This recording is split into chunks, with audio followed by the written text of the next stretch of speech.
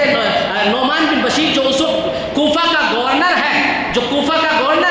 ان کو آواز دیا کہ دروازہ کھولو. چونکہ نعمان بن بشیر کو یہ خبر تھی کہ اب جو آنے والا قافلہ ہے وہ حسین بن علی کا ہے, اور حسین بن علی یزید کے ہاتھ میں بیعت کرنے سے انکار کر چکے ہیں. میں ان کو میرے گورنر ہاؤس میں داخل ہونے نہیں دے سکتا. یہ سوچ کر نعمان بن بشیر نے دروازہ کھولنے سے انکار کیا. جب ابن زیاد کے لشکر کی آواز پہ نعمان بن بشیر جو کوفہ کے گورنر ہے دروازہ کھولنے سے انکار کیا, ابن زیاد لال پیلا ہو گیا, بگولا ہو گیا, چلا کے کہا بدبخت دروازہ کھول, میں ابن زیاد ہوں, یزید امیر المومنین یزید کی طرف سے میں کوفہ کا بھی گورنر مقرر کیا گیا ہوں اور تمہیں معزول کیا گیا ہے, تمہیں برخاست کیا گیا ہے, فوراً دروازہ کھولو نہیں تو تمہارے خلاف تمہیں قید کر کے بند کر دیا جائے گا. جب اس گرجتی ہوئی آواز کو نعمان بن بشیر نے سنا تو اس نے اپنے سپاہیوں کو اشارہ کیا کہ جاؤ دروازہ کھول دو. ابن زیاد گورنر ہاؤس آف کوفہ میں داخل ہوا اور اس نے معزولی کا وہ لیٹر نعمان بن بشیر کو معزول کرنے کے لیے جو یزید نے لیٹر دیا تھا اسے تھمایا اور اس عہدے سے اسے فوراً ہٹایا. پھر ابن زیاد کوفہ کا گورنر ہو گیا. اللہ سمجھ, اب کوفہ کی سرزمین میں چیگوئیاں چل رہی ہے, لوگ ڈر رہے ہیں, کانپ رہے ہیں, باتیں الگ الگ چل رہی ہیں. ابن زیاد کے ظلم و جبر کا پہلے سے ہی قصہ مشہور تھا, لوگ ڈرنے لگے. حضرت مسلم بن عقیل وہ جہاں پہ ٹھہرے ہوئے لوگ جوگ ملنے جاتے تھے, عقیدتوں کا اظہار کرتے تھے, آپ جدھر جاتے تھے لوگوں کی بھیڑ ہوتی تھی. مگر ابن زیاد جیسے ہی کوفہ میں گیا حضرت مسلم بن عقیل کے ساتھ لوگ چھوڑنے لگے, لوگ دور ہونے لگے, آپ کے ساتھیوں میں کمی ہونے لگی. اللہ سمجھ, ابن زیاد نے اپنا وہی پرانا مشق دہرایا جو اس نے بصرہ میں دہرایا تھا. کیا کہ اس نے سب سے پہلے میٹنگ لیا کہ کوفہ کے جتنے سرکردہ لوگ ہیں, جتنے شریف لوگ ہیں, جتنے بڑے لوگ ہیں, انہوں نے سب لوگوں کو بلایا اور یزید کا وہ خط پڑھ کے سنایا, حالات سے باخبر کیا اور یزیدی پیغام سنایا اور کہا کہ ہم نے سنا ہے کہ لوگ یہاں پہ مسلم بن عقیل کے ہاتھ میں حضرت حسین بن علی کے لیے بیعت کر رہے ہیں. خبردار اگر کسی نے بیعت کی, میں حکومت کے خلاف اٹھنے والے ہر ہاتھ کو کاٹوں گا, اور جو کوئی یزید کے سلطنت کی بغاوت کرے گا اسے انجام تک پہنچاؤں گا. اس نے اسی طرح معزز لوگوں کو ڈرایا کہ لوگوں کو سمجھاؤ. اب یہ لوگ جب کوفہ کے گورنر ہاؤس سے باہر نکلے باتیں اور عام ہو گئی. اللہ سمجھ, ابن زیاد اب آہستہ آہستہ اس نے تلاش کر دیا حضرت مسلم بن عقیل کے تعلق سے. انہوں نے احکامات جاری کیے کہ مسلم بن عقیل کہاں ہے, ہم نے سنا ہے کہ وہ یہاں پہ کسی کے گھر پہ پناہ گزین ہے, خبردار جس نے اس کو پناہ دیا ہے وہ سزا کے لائق ہوگا. مسلم بن عقیل کو خبر دینے والا, مسلم بن عقیل کو پناہ دینے والا سزا کا مستحق ہے, اور اگر کسی کے بارے میں مجھے کچھ خبر ہوئی تو میں بخشوں گا نہیں. ابن زیاد نے لوگوں کو خوب ڈرایا. برادران ملت اسلامیہ, حضرت مسلم بن عقیل نے جب یہ خبر سنی کہ میری تلاش شروع کر دی گئی ہے اور مجھے تلاش کیا جا رہا ہے, ابن زیاد یہاں پہ گورنر ہو کے یہاں آ گیا ہے, تو آپ نے فوراً اپنے حامیوں کو بلایا, اپنے ساتھیوں کو بلایا. اس وقت آپ حضرت ہانی کے گھر پہ تھے. حضرت ہانی نے آپ کو پناہ دیا ہوا تھا اور ابن زیاد کو خبر بھی ہو گئی. اس نے کہیں خبریوں کو پھیلایا اور اسی چال میں پھیلایا کہ تم معتقد بن کر, مسلم بن عقیل کا چاہنے والا بن کر لوگوں کے درمیان باتیں کرو اور پوچھو کہ میں ان کا چاہنے والا ہوں, ان کی کچھ مدد کرنے چاہتا ہوں, اتنے دینار ہیں اور یہ لڑنے کے لیے سامان لینے کے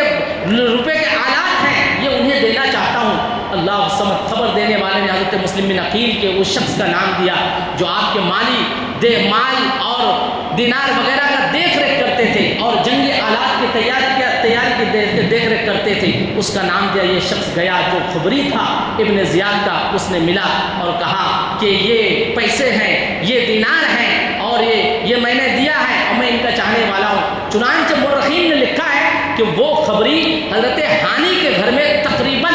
15 دن تک نظر رکھا کہ حضرت ہانی گھر کے دروازے پہ بیٹھے رہتے ہیں اور ان کے گھر پہ مسلم بن عقیل پناہ لیے ہوئے ہیں۔ وہ جب مکمل یقین کر لیا تو اس خبر کے ساتھ اس نے ابن زیاد کو گورنر ہاؤس میں خبر پہنچا دیا اور کہا کہ میں یقین کے ساتھ کہتا ہوں کہ مسلم بن عقیل ہانی کے گھر میں ہے۔ اللہ سمجھ ابن زیاد نے پھر بڑے لوگوں کا مشورہ کیا۔ وہ آئے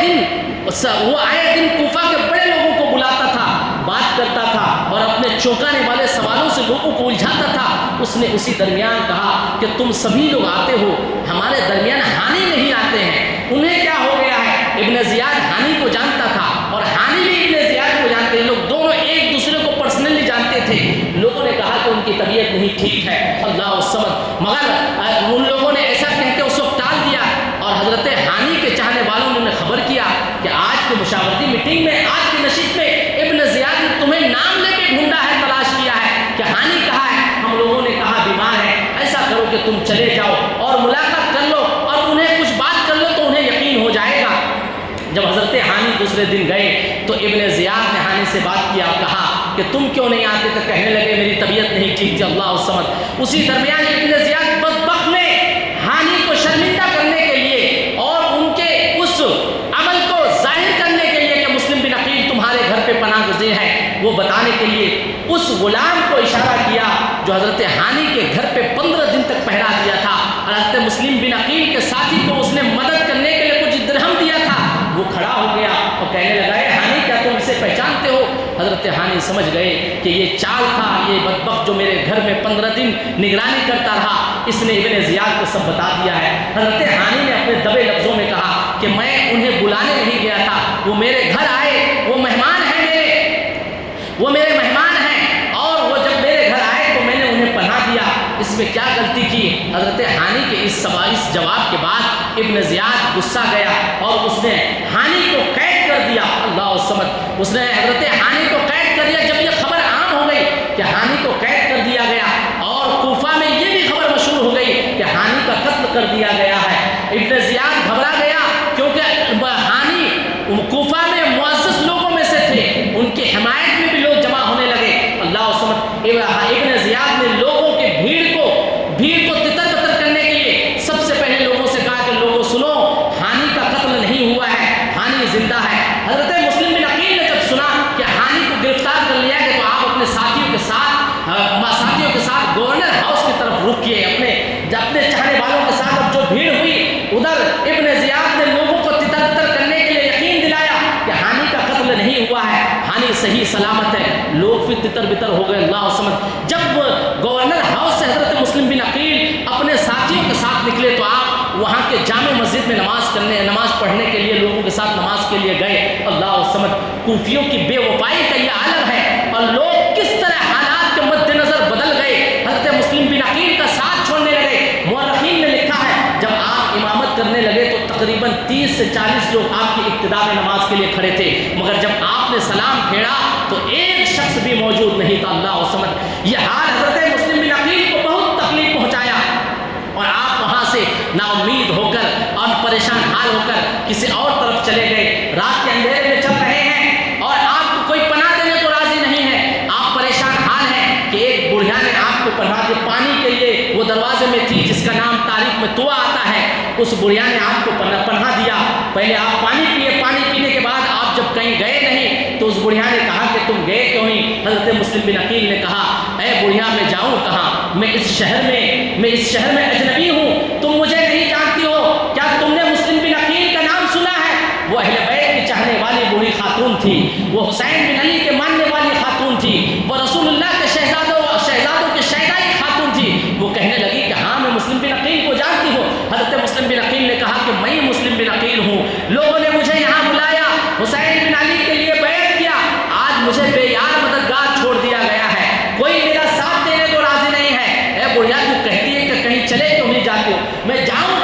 میرا کوئی گھر نہیں اللہ سمجھ۔ حضرت مسلم بن عقیل اس بڑھیا کے گھر میں پناہ لیے، مگر کہتے ہیں کہ کہتے ہیں کہ اللہ کو جو مرضی ہوتا ہے وہی ہوتا ہے۔ حضرت مسلم بن عقیل کو پناہ دینے والی وہ بوڑھی خاتون اہل بیت کی چاہنے والی، اہل بیت کی شیدائی، مگر اس خاتون کا ایک بدبخت بیٹا تھا جو اہل بیت کے تعظیم و تکریم کرنے نہیں جانتا تھا، وہ حرص میں مبتلا تھا، وہ لالچ میں مبتلا تھا، وہ یزید چیلا تھا۔ اس نے جب دیکھا کہ میری ماں میرے گھر کے اندر ایک کونے میں بار بار آنا جانا کر رہی ہے، اس نے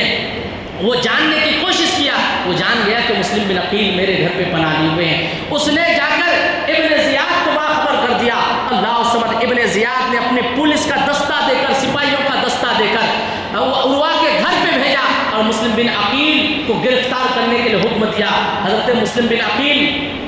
رضی اللہ تعالیٰ عنہ نے جب سنا کہ مجھے گرفتار کرنے کے لیے ابن زیاد کا لشکر بھیجا، آپ نے کئی لوگوں کا مقابلہ کیا۔ جب ابن زیاد کے لشکر ایک ایک کر کے آپ کے مقابلے میں آپ نے سب کا ڈٹ کے مقابلہ کیا، مگر پھر کیا ہوتا ہے، یہ لشکر جانتے ہیں کہ یہ حسین بن علی کے خون ہے، یہ علی کے گھر والے ہیں، ان سے ایک ایک کر کے نہیں لڑا جا سکتا ہے۔ چنانچہ سبھی لوگوں نے، کئی لوگوں نے حضرت مسلم بن عقیل پر ایک بار کے حملہ کیا، اور پھر لشکر میں سے کسی نے کہا کہ فوراً انہیں گرفتار کرو، آپ کے پیروں میں رسیاں ڈال کر، بیڑیاں ڈال کر آپ کو گورنر ہاؤس لے جایا گیا۔ برادران ملت اسلامیہ، تاریخ میں یہ وعدہ خلافی اور ساتھ چھوڑنے کی کوئی ایسی مثال نہیں مل سکتی، نہ مل رہی ہے جیسی مثال کوفیوں نے پیش کی ہے، اور اپنے ساتھ بے وفائی کا ایک دھبا لگا دیا ہے۔ عربی میں یہ بھی کہتے ہیں کہ الکوفی لا یوفی، کہ کوفی اعتبار کے لائق نہیں ہوتے ہیں۔ حضرت مسلم بن عقیل کو گورنر ہاؤس میں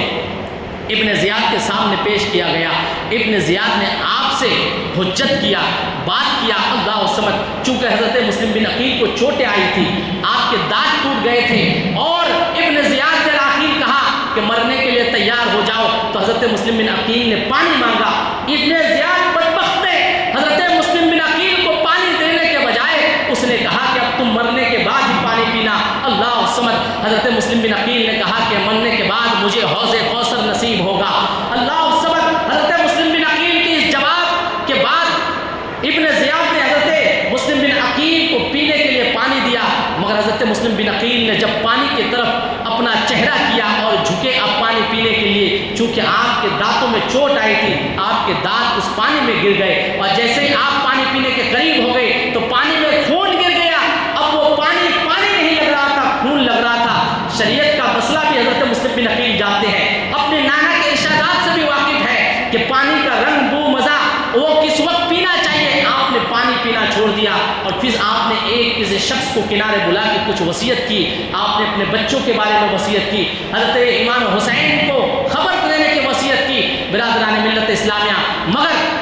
اس شخص نے حضرت مسلم بن عقیل کی اس آخری وصیت کو راز نہیں رکھا، بلکہ ابن زیاد کو بتا دیا، اور ابن زیاد نے آخرکار حضرت مسلم بن عقیل کو عقیل کی طرف اشارہ کرتے ہوئے اس نے اشارہ کیا، اور حضرت مسلم بن عقیل کو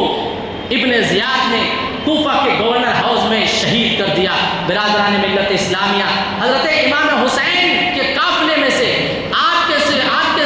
کے سپاہیوں میں سے حضرت مسلم بن عقیل یہ پہلے سپاہی ہیں جو ابن زیاد کے تلوار سے شہید ہوئے اور حقانیت کے خاطر شہید ہوئے۔ حضرت مسلم بن عقیل کی شہادت اب کوفہ میں مشہور ہو گئی، لوگ اور ڈر گئے اور پلٹ گئے۔ اب یزید کی مخالفت کرنے والے لوگ یزید کی حمایت کرنے لگے، اللہ سمجھ۔ ادھر چونکہ مکہ شریف میں حضرت حسین بن علی کو یہاں کے حالات کی مثبت خبر ہو چکا تھا، تو حضرت حسین بن علی مکہ سے نکلنے کے لیے تیار ہوئے۔ آپ کو لوگوں نے سمجھایا، بیچ میں کئی لوگوں نے آپ کو منع بھی کیا کہ آپ نہ تشریف لے جائیں۔ حضرت امام حسین رضی اللہ تعالیٰ عنہ لوگوں کے سمجھانے کے باوجود آپ نے عزم مصمم کر لیا کہ میں ہر حال میں جاؤں گا۔ چنانچہ آپ کو سمجھانے والوں میں کچھ اس طرح نام بھی آتے ہیں کہ حضرت عبداللہ بن زبیر نے آپ کو سمجھایا، حضرت عبداللہ بن جعفر نے اور دیگر ساتھی نے آپ کو منع کیا، مگر آپ یہی کہتے تھے کہ مجھے ایک خط نے مائل کر دیا ہے کہ جنہوں نے کہا کہ اے حسین بن علی، اگر آپ یہاں پہ ہمارے درمیان ہماری رہبری کے لیے نہیں آئے تو قیامت کے دن ہم آپ کے نانا سے شکایت کریں گے کہ ہم نے ظلم کے خلاف آواز اٹھانے بلایا وہ نہیں آئے، انہوں نے آخرت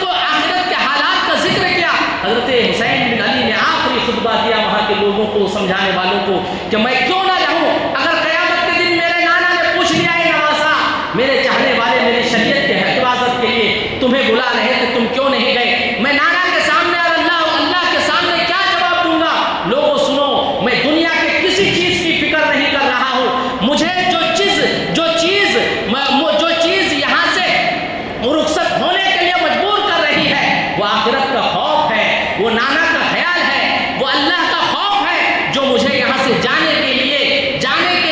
اشارے دے رہی ہے۔ حضرت امام حسین رضی اللہ تعالیٰ عنہ مکہ سے کوفہ کی طرف آپ روانہ ہو گئے، راستے میں کئی لوگوں سے آپ سے ملاقات ہوئی، چنانچہ آپ کو آپ کے بہنوئی نے بھی ایک خط دیا، پھر ایک خط آپ کو راستے میں واپس ہونے کے لیے یوں بھی ملا کہ آپ کے بہنوئی نے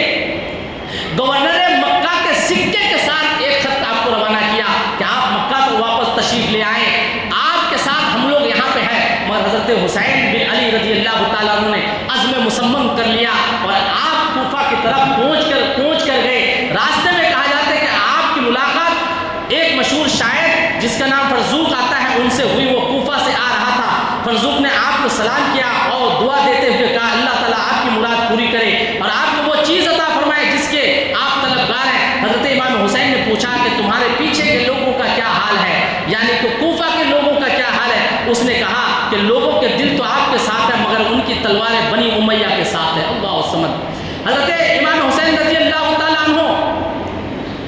ان سے ملنے کے بعد بھی آپ نہ رکے اور آگے آپ نے مزید اپنا سفر جاری رکھا، اور پھر راستے میں آپ کو کوفہ والوں کے خط ملے جس میں حضرت مسلم بن عقیل کی شہادت کی خبر تھی۔ حضرت امام حسین کو ابھی تک خبر نہیں ملی، اب ملی آپ کو یہ خبر۔ حضرت مسلم بن عقیل کی شہادت کی خبر جب آپ کو ملی تو آپ بہت غمزدہ ہوئے اور آپ نے اپنے ساتھیوں کو بتایا۔ پھر حضرت ہانی کی شہادت کی بھی خبر ملی جو آپ غمزدہ ہوئے اور اپنے ساتھیوں کو بتایا۔ چنانچہ برادران ملت اسلامیہ عبداللہ اور حضرت منذر کہتے ہیں کہ پھر ہم نے عرض کیا کہ آپ کو خدا کا واسطہ، یہ دو لوگ بھی حضرت امام حسین کے سے راستے میں ملے مگر آپ ان لوگوں کی باتوں پہ بھی عمل نہیں کیا اور آپ آگے بڑھتے گئے۔ اب حضرت امام حسین رضی اللہ تعالیٰ عنہ اپنے قافلے کے ہمراہ مقام ضرور پر پہنچ چکے ہیں۔ آپ کو اپنے قاصد کے قتل کی بھی خبر ملی جسے آپ نے مکہ سے روانہ کیا تھا، اس کی شہادت کی بھی خبر ملی تھی۔ اسی درمیان راستے میں جب آپ کوفہ کی طرف جا رہے تھے تو ادھر ابن زیاد کی طرف سے ایک پیش کی لشکر بھیجا گیا تھا حضرت امام حسین کا پیچھا کرنے کے لیے اور آپ کے ساتھ کھڑے رہنے کے لیے، جو حضرت حر کی رہنمائی میں وہ لشکر کا دستہ بھیجا گیا تھا اور انہیں حکم دیا گیا تھا کہ تمہیں راستے میں جہاں بھی حسین بن علی نظر آئے تم اس کے ساتھ ہی رہنا اور میں کچھ اس وقت تک نہ کرنا جب تک کہ میرا تم کچھ حکم نہ پالو۔ ابن زیاد نے حضرت حر کو اس سختی کے ساتھ آپ کے پیچھے لگا دیا۔ چنانچہ حضرت حر اور حضرت امام حسین رضی اللہ تعالیٰ عنہ کے درمیان باتیں بھی ہوئی، مزید تفصیل میں لے جا رہا ہوں میں، وقت ہو گیا ہے۔ حضرت حر حضرت امام حسین کے درمیان باتیں بھی ہوئی، حضرت امام حسین رضی اللہ تعالیٰ عنہ نے وجہ بھی بتایا کہ میں اپنی مرضی سے نہیں آیا ہوں، ابن زیاد مجھے روکنے کے لیے کیوں کہا ہے، میں تو اپنے چاہنے والوں سے ملنے کے لیے لوگ مجھے بلا رہے ہیں، کوفہ والے بلا رہے ہیں۔ حضرت حسین بن علی نے اپنے تھیلے سے خطوں کو نکال کے حر کو دکھایا مگر حر کہنے لگا کہ میں ان خط بھیجنے والوں میں سے نہیں ہوں، مجھے جو حکم دیا گیا ہے میں اسی پر عمل کر رہا ہوں۔ چنانچہ حضرت امام حسین رضی اللہ تعالیٰ عنہ نے اپنے قافلے کو حکم دیا کہ کوچ کرو اور یہ قافلہ اب مقام قادسیہ کے راستے ہوتے ہوئے آگے کی طرف بڑھ رہا تھا۔ حضرت حر آپ کے ساتھ ساتھ چلے آتے، آپ نینوا کے میدان میں پہنچے تو آپ نے کوفہ سے آتے ہوئے ایک سوار کو دیکھا، سب لوگ ٹھہر کر اس کا انتظار کرنے لگے، وہ آیا تو حضرت امام حسین رضی اللہ تعالیٰ عنہ آپ ان کے ساتھیوں کو سلام کے بجائے حر کو سلام کیا اور ابن زیاد کی طرف سے حر کو ایک خط دیا۔ اس خط میں لکھا تھا جس وقت میرا قاصد میرا خط لے کر تمہارے پاس پہنچے ہیں تو اسی وقت حسین پر سختی کرو، پس تم اس کو سوائے ایسے کھلے میدان کے جہاں نہ تو کوئی پناہ گاہ ہو، نہ پانی ہو، نہ کہیں اترنے دو، اللہ سمجھ، اسی طرح بے یار اور ایسی جگہ حسین بن علی کو ٹھہرنے کے لیے مجبور کرو جہاں پہ پانی کی کمی ہو اور برادران ملت اسلامیہ، اس خط کے متن کے ساتھ، اس خط کا متن ابن اسیر میں البدایہ والنہایہ میں اس خط کا متن ہے، اس خط کے اس جملوں سے آپ اندازہ لگائیے آج کے زمانے میں جو یزیدی سپورٹرز نکلتے ہیں، جو یزید کی حمایت میں باتیں کرتے ہیں، جو یزید کو رضی اللہ تعالیٰ عنہ کہنے کی کوشش کرتے ہیں، حضرت حر کے نام سے جو ابن زیاد نے خط بھیجا تھا اس میں یہ ذکر تھا کہ ایسی جگہ حسین بن علی کو ٹھہرنے کے لیے مجبور کرو جہاں پانی نہ ہو۔ برادران ملت اسلامیہ، کہ ابن زیاد کی یہ نیت نہیں تھی کہ اہل بیت کے ان نفوس کو تکلیف پہنچائی جائے، کیا ایسی جگہ کا تشخص کرنا، ایسی جگہ کی نشاندہی کرنا کہ وہاں ٹھہرنے پہ مجبور کرو جہاں پانی نہ ہو، اس کا مقصد یہی تھا، امام حسین کو تکلیف دینا، حضرت امام حسین کو پیاسے بھوکے رکھنا، حضرت امام حسین کو ستانا، حضرت امام حسین کو قتل کرنا، یہی مقصد تھا۔ چونکہ جب ایسا مقصد رہتا ہے تب انسان کسی غیر اخلاقی چیز پر ٹھہرنے کے لیے مجبور کرتا ہے۔ حضرت امام حسین رضی اللہ تعالیٰ عنہ چلتے رہے، چلتے نینوا کے میدان میں بتاریخ 2 محرم الحرام 61 ہجری بروز جمعرات اپنے ساتھیوں اور اہل و عیال سمیت خیمہ زن ہو گئے۔ حر نے بھی آپ کے مقابلے میں خیمے نصیب کر دیے۔ حر کے دل میں اگرچہ اہل بیت نبوت کی محبت و عظمت تھی اور یہاں تک کہ اس نے اپنی نماز بھی حضرت امام حسین کے پیچھے ادا کری، مگر اس کے باوجود وہ ابن زیاد کے حکم پر عمل کرنے کے لیے مجبور تھا۔ برادران ملت اسلامیہ، حضرت امام حسین رضی اللہ تعالیٰ عنہ جس مقام پر حضرت امام حسین اپنے ساتھی اہل عیال کے ساتھ خیمہ زن ہوئے، اس دشت بیابان کی اداس اور مغموم فضا کو دیکھ کر آپ نے پوچھا کہ اس مقام کا کیا نام ہے؟ لوگوں نے بتایا کہ اس جگہ کو کربلا کہتے ہیں۔ اللہ اکبر! آپ نے فرمایا بس یہی خیمے لگاؤ، یہی ہمارے سفر کی آخری منزل ہے۔ کربلا پہنچتے حضرت امام حسین رضی اللہ تعالیٰ عنہ کو حضور نبی کریم صلی اللہ علیہ وسلم کے وہ فرامین یاد آ رہے تھے جو آپ نے فرمائے تھے، بچپن کے زمانے کی یادیں، حضور کی دی ہوئی بشارتیں آپ کی آنکھوں کے سامنے آ گئی اور آپ کو بچپن کا وہ لمحہ یاد آ گیا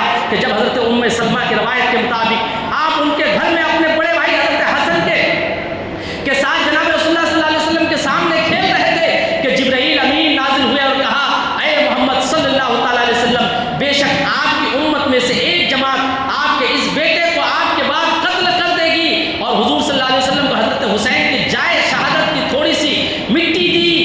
رسول صلی اللہ علیہ وسلم نے اس مٹی کو سونگا اور فرمایا کہ اس میں رنج و بلا کی بوت آتی ہے، اور حضور صلی اللہ علیہ وسلم نے حضرت امام حسین کو اپنے سینے سے چمٹا لیا اور رو دیے۔ پھر آپ نے فرمایا، اے ام سلمہ، حضور صلی اللہ علیہ وسلم کی وہ حدیث یاد آئی حضرت امام حسین کو، اے ام سلمہ، جب یہ مٹی خون میں بدل جائے تو جان لینا کہ میرا یہ بیٹا قتل ہو گیا ہے۔ حضرات گرامی اس حدیث کو یاد کرنے لگے، رسول اللہ صلی اللہ علیہ وسلم کی زندگی کا وہ لمحہ حضرت امام حسین کو یاد آنے لگا۔ اس حدیث کے فرماتے وقت رسول صلی اللہ علیہ وسلم کی جو کیفیت تھی، جو عالم تھا، اور حضرت ام سلمہ کی اس روایت کو دیکھ کر نبی حضرت امام حسین رضی اللہ تعالیٰ عنہ کربلا کی سرزمین پر خیمہ زن ہو گئے، یہ جانتے ہوئے کہ یہی وہ جگہ ہے، یہی وہ کربلا کی زمین ہے جہاں پہ میری شہادت ہوگی اور میرے نبی کی امت میں سے لوگ میرا قتل کریں گے۔ اسی جگہ کی اور یہیں کی شہادت کی، میری شہادت کی، میرے نانا نے جو پیش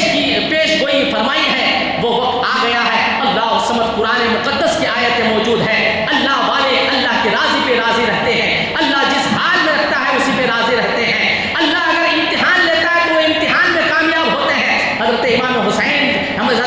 حسین غمزدہ ہوئے اور سمجھ گئے کہ یہی وہ سرزمین ہے جہاں میں شہید کیا جاؤں گا۔ برادران ملت اسلامیہ، اگر آج ہم میں سے کسی کو کہیں جانے سے پہلے پتہ چل جائے کہ وہاں پہ شیر کا حملہ ہونے والا ہے، وہاں پہ آگ لگنے والی ہے، میری جان کو خطرہ، موت سے ہے پنجہ لڑایا علی کے لال نے، موت سے ہے پنجہ لڑایا علی کے لال نے، کربلا میں سر کٹایا علی کے لال نے، دین کا ڈنکا بجایا علی کے لال نے، ظالموں نے ہاتھ مانگا جس گھڑی شبیر سے، ظالموں نے ہاتھ مانگا جس گھڑی شبیر سے، اس کے بدلے سر کٹایا آمنہ کے لال نے، اس کے بدلے سر کٹایا آمنہ کے لال نے۔ وما علینا الا البلاغ۔ السلام علیکم رحمۃ اللہ وبرکاتہ۔ حضرات گرامی، کل اس حسب معمول آپ حضرات کے سامنے آگے کا واقعہ اور آگے آگے کے حقائق آپ حضرات کے سامنے رکھنے کی کوشش کروں گا۔ آپ سے گزارش ہے کہ آپ حضرات کل بھی شرکت کریں، اور کربلا کا وہ معرکہ آپ حضرات مجھ ناچیز کے زبان سے سماعت کریں۔ اللہ تعالیٰ سے دعا ہے کہ اللہ تعالیٰ ہم سبھی لوگوں کو شہدائے کربلا اور اہل بیت اطہار کے صدقے سے مالا مال فرمائے۔ وما علینا الا البلاغ۔ السلام علیکم۔ آئیے صلاۃ والسلام کے لیے کھڑے ہو جائیں۔ تقسیم کیا جائے گا۔ حضرات گرامی ضرور اعلان سماعت کیجیے۔ آپ جانتے ہیں کہ 10ویں شب میں الحمدللہ حضور معین ملت کی دعا کے بعد آپ دعا فرماتے ہیں اور لنگر حسین تقسیم ہوتا ہے۔ لنگر حسین میں امسال 4000 لیٹر دودھ تقسیم کیا جائے گا عیدگاہ میدان میں، اور حضرت سید شاہ حسین اشرف الاشرف الجیلانی اور حضرت سید شاہ حسن اشرف الاشرف الجیلانی بھی موجود ہوں گے، دیگر سادات کرام موجود ہوں گے۔ آپ حضرات اس فاتحے میں بھی شرکت کریں اور لنگر لے کے جائیں، اور عشاء کے بعد حسب معمول یہ پروگرام بھی منعقد ہوگا، آپ حضرات اس میں بھی شرکت کریں۔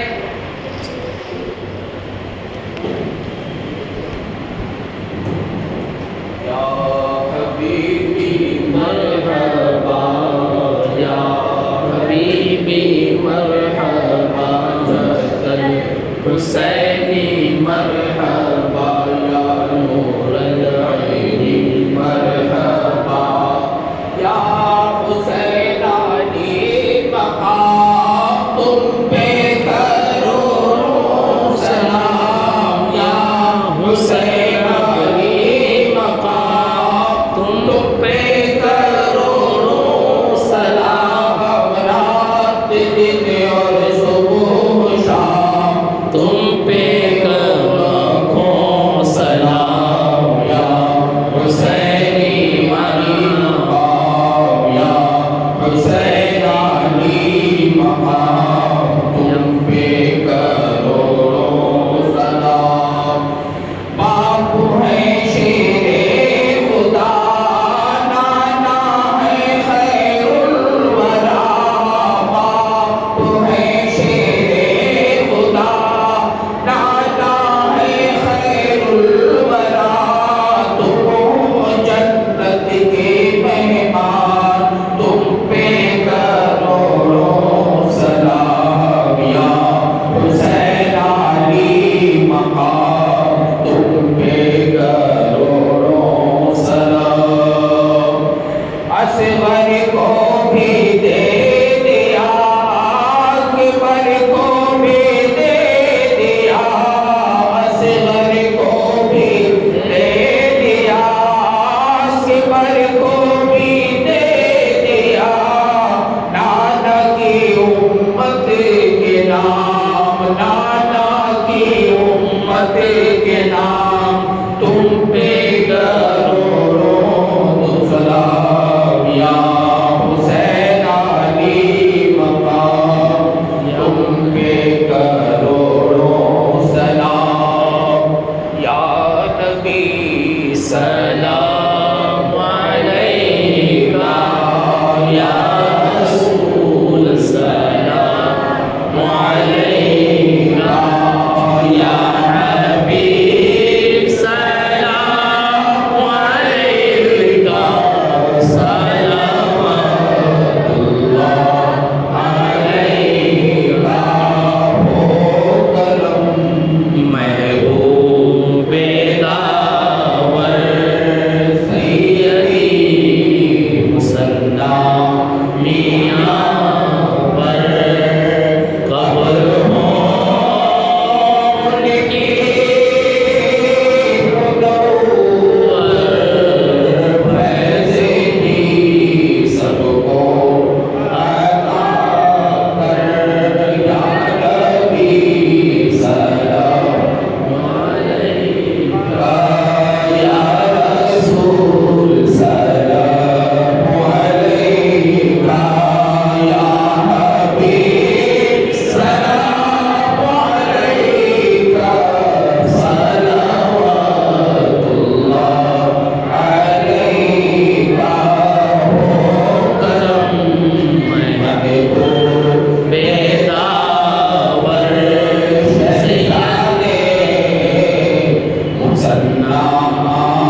یا اللہ الرحمن الرحیم، یا اللہ شہدائے کربلا کی سب کی اس مجلس میں ہم سب کی حاضری کو قبول فرما۔ یا اللہ شہدائے کربلا کی سب کے ہم سب کو استقامت کی دین عطا فرما، صراط مستقیم پر استحکام عطا فرما، نماز پڑھ کے گانت کی پابندی عطا فرما۔ شہدائے کربلا کی سب کے یا اللہ ہمارے صدیقہ کبیرہ گناہوں کو معاف فرما۔ یا اللہ شہدائے کربلا کی سب کے ہمیں تلاوت کلام پاک کی توفیق عطا فرما۔ شہدائے کربلا کی سب کے مولا تعلیم قرآن پر ہمیں عمل کی توفیق عطا فرما، تعلیم قرآن کو عام کرنے کی ہمیں توفیق عطا فرما۔ یا اللہ شہدائے کربلا کی سب کے اپنے محبوب کی سنتوں پر ہمیں عمل کی توفیق عطا فرما۔ شہدائے کربلا کی سب کے اپنے محبوب کی سنتوں کو عام کرنے کی ہمیں توفیق عطا فرما۔ یا اللہ شہدائے کربلا کی سب کے ہماری پیشانیوں میں سجدے کی طلب پیدا فرما دینا۔ یا اللہ شہدائے کربلا کی سب کے متفیل مولا بیماروں کو شفا عطا فرما، بے روزگاروں کو صاحب روزگار فرما، بے اولادوں کو نیک و صالح اولاد عطا فرما، مقروضوں کو بارک سے عطا فرما، پریشان حالوں کی پریشانیوں کو دور فرما، جو مصیبت زدہ ان کی مشکلوں کو آسان فرما دینا۔ شہدائے کربلا کی سب کے جو بہنیں بیٹیاں ہمارے گھروں میں انہیں غیب سے اچھا رشتہ عطا فرما، جن کے ذمہ فرائض انہیں فرائض سے سرگوشی عطا فرما۔ شہدائے کربلا کی سب کے یا اللہ ہمارے معاشرے سے جہالت کو ختم فرما دینا، گمراہی کو ختم فرما دینا، بے دینی کو ختم فرما دینا، بریانی کو ختم فرما دینا، ہمارے معاشرے